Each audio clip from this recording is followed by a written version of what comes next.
I've been making my way across the North York moors to my former home at Lealholm, and an old friend from those days, Peter Ward, had kindly agreed to give me a lift from Gromont to Glaisdale. Hello, Peter. Hiya, Monty. How are you? Oh, right, and you? I'm very well. Excellent, Very you look well marvellous. In fact, you haven't changed a bit. And the vehicle he had brought was certainly in keeping with the retrospective nature of my trip. So what's this? It's a halflinger. You say that as though I should know. Oh, it's a halflinger. I don't know what a halflinger is. You do. You should. I was going to say something then, because a halflinger is the name of an Austrian mountain horse. Right. There's Right? a clue. There's a clue. Well, this is a mechanical horse, if you like. It is a light vehicle that will go more or less anywhere. It'll do everything except swim. I used to ride around the moors on a horse every day, and I Yes. used to get everywhere on that great big bad-tempered Cleveland Bay. I remember it. I remember the horse. Called Countess. Yes. But you're saying this will do it, go anywhere that a horse will go?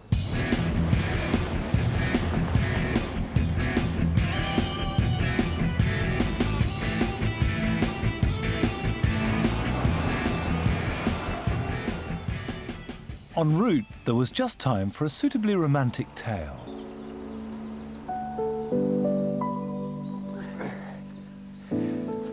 Monty, the reason I've stopped here is to show you this really interesting bridge. I think best described as a lover's bridge. I remember it. I remember it well. There was a young man, I think he was called Tom Ferris, fell in love with a squire's daughter, and the squire wouldn't let him marry his daughter because he was poor, he had no money. And this guy, this Tom Ferris, was so madly in love with this young lass, he decided to go away, go abroad or wherever and make his fortune. And the night before he went, or so the tale goes, that he came to the river and couldn't get across. And he was heartbroken. He had to set off on his journeys without saying goodbye to his loved one. And he thought, well, when I've made enough money, I'm going to build a bridge there so this won't happen to another young couple. And I think that is the story of this bridge. I don't know whether it's true or not, but I believe it's the story. It'll do for me. It's very romantic. Well, it is romantic. I came to Yorkshire as a penniless, lovesick young man. Yes. 22 years ago. And now I've got a few pennies, not enough, but some, and I'm still lovesick. But would you build a bridge? I would if need be, yeah, Good. I would. That's super. So you're another Tom Ferris? I'm the only Monty Don. You're romantic. I'm romantic.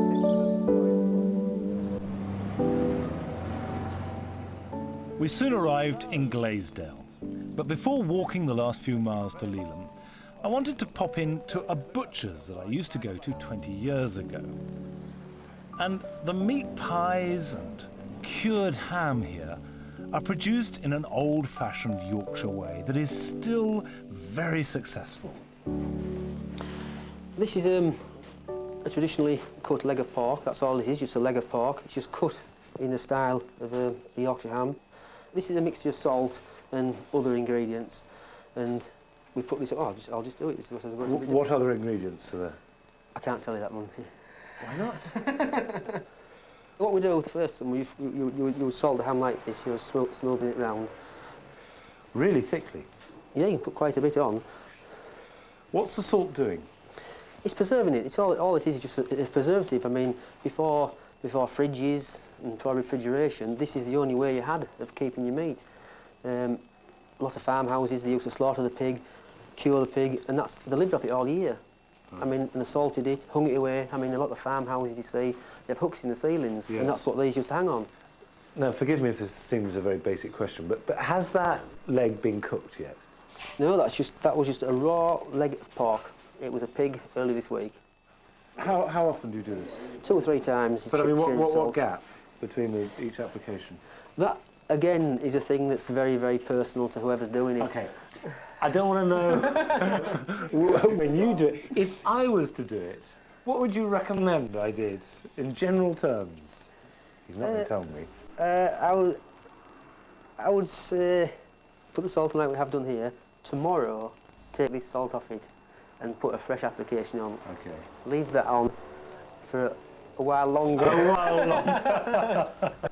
A while longer. Okay. Can we take one down so I can have a look? Is that possible? Let's have a look at it. So that. When was that? I don't know. That was sold about 2 months ago, 3 months ago. Right. And that's now. If that hadn't been sorted, that would have decomposed by now, wouldn't it? Oh yes, completely? yes, yeah. It's extraordinary how the salt works on that way. This is the bakehouse. This is where we make the pies, and if you like, I'll show you how we. Yeah, sure. Show you how we do it, if you like. We've made the pastry. So you do the pastry as well? Somehow I imagine you just filled them. No, this is the pastry. We've just made this actually, just so it's still warm and pliable. And then you just put a little blob in each tin, like we've done there. It comes down into the tin, and it just presses your shape out like that. Ah, that's how it's done. Okay. And then we'll take these over there. We like to do them and make it if we can the day before, and that allows the seasonings and the spices and the herbs and that to sort of infuse into the meat. So effectively you're marinating it? I suppose so, yeah. Yeah, you can call it marinating, yeah. And then we'll just sort of take this. And this is straight pork, is it? Yeah, it's just straight pork, nothing else, it's just straight pork. What's this? This cuts the lids. It just saves you doing it each. Oh, can I have a look? Yeah. That's very ingenious. Very, very good. You like this then? You like this? It just goes round. See, look at that.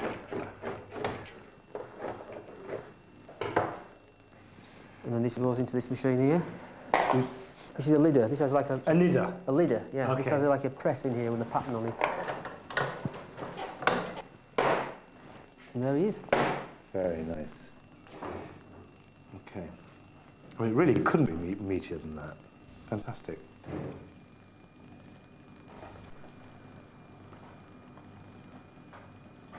That's lovely. Good. I'm Lovely. pleased. I'm pleased you enjoyed Well, that. really, really good. Then I set out for the 45-minute walk to my former home at Lealholm. And as I made my way up the hill, I had a mixture of emotions, because whenever you return to somewhere after a long gap, you're both pleased and excited, but also a bit anxious. Had things changed? I certainly had. 22 years ago, Sarah and I were on the run, effectively, not least from her husband. And we came here, where my cousin lent me this house, and we stayed over the winter. The rent was, quite eccentrically, to keep the horse fit and to paint the windows on the outside of the house. And there are more windows in that house than I thought there were. And I was writing a novel, and Sarah was making jewellery, and it was a funny time. Very intense, often agonised, but romantic and introverted. But it wasn't all heavy, because we mixed with the local community, and particularly with the family on the farm down the road, the Foord family. And I'd help them a little bit on the farm. They'd give us potatoes and milk, and a lot of friendship. And a lot of stories, too, from the father, Robert, who was 70-odd then. Stories about life on the Yorkshire moors before the war. And now I'm going back to see them for the first time in over 20 years.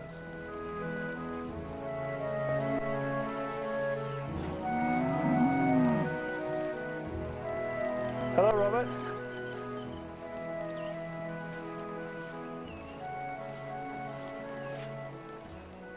How are you? Not too bad. How are you? I'm very well. Nice to see you. It's years, isn't it? No? It's a long time.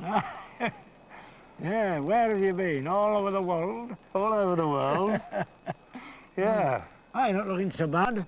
I feel Lost a fine. bit of weight, maybe, that's all. Well, that's the way it goes. I say, hey? But you're looking pretty good. I haven't so bad, really, no. Plenty of fresh air. Yeah. You're still riding your motorbike? Well, she's there, look here. Oh, there she is. Ah, that's it, that's her. So is the place still the same? Is what? Have things changed? Nothing much has changed. What do you mean up here? Yeah. No changes up here. The trees are just there the same, everything's the same. We the same. A little bit older. A little bit older. Ah, yes, a bit older, but you don't think about that. You'd jolly soon be old if you thought you were old. It's true. Isn't it? It's true. You still working on the farm? Well, I've hardly missed a day all winter. Just 1 or 2 days. Yeah. Oh, no. Keep coming up and doing a few odd jobs. Keeps your mind occupied, doesn't it? How old are you now? Well, I'll be 90 this Christmas. It's not bad. So not too bad, is It's it? not too bad. No, no. But we used to, Robert and I and Sarah, we used to go on trips. Do you remember those jaunts? Oh, I went to Foundland all over the place, didn't we? Yeah. Oh, we had some good runs, hadn't we? We did. We used to tell us all that was going on. I've never forgotten all that. No. And grouse beating, bird driving. I did a bit of grouse beating. didn't Yeah, yeah, you told me that. I? Aye. But Aye. a lot's happened in my life. It has, yeah. You've Yeah. been on all sorts of things and jobs and that, haven't you? Well, a bit of this, bit of that, ducking Yeah. and diving. Aye, and those exotic places abroad, I've been Yeah. watching those. I thought, now he's lucky.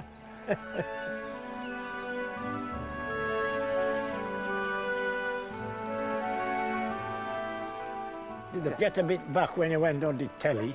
Did they pay good money? Not too bad. Not too bad, eh?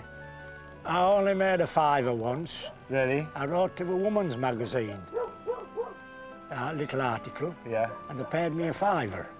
Send it. I've still got it. Well, there's still got a fiver. Yeah, yeah.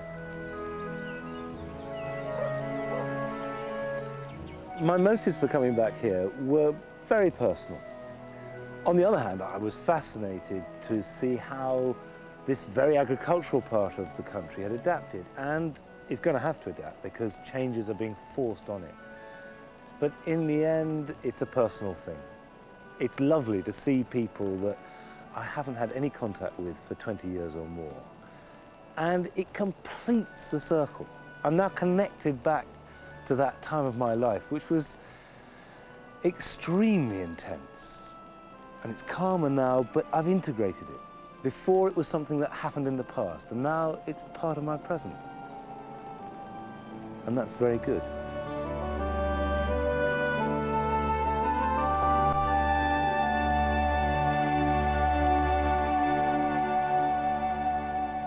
Right, put in there, open that. You do realise I'm a very irresponsible person, don't you? Open it a little bit. Okay. I wouldn't let me do this. Another go, go on. Okay. Right, leave it at that a minute. We're going towards the gate.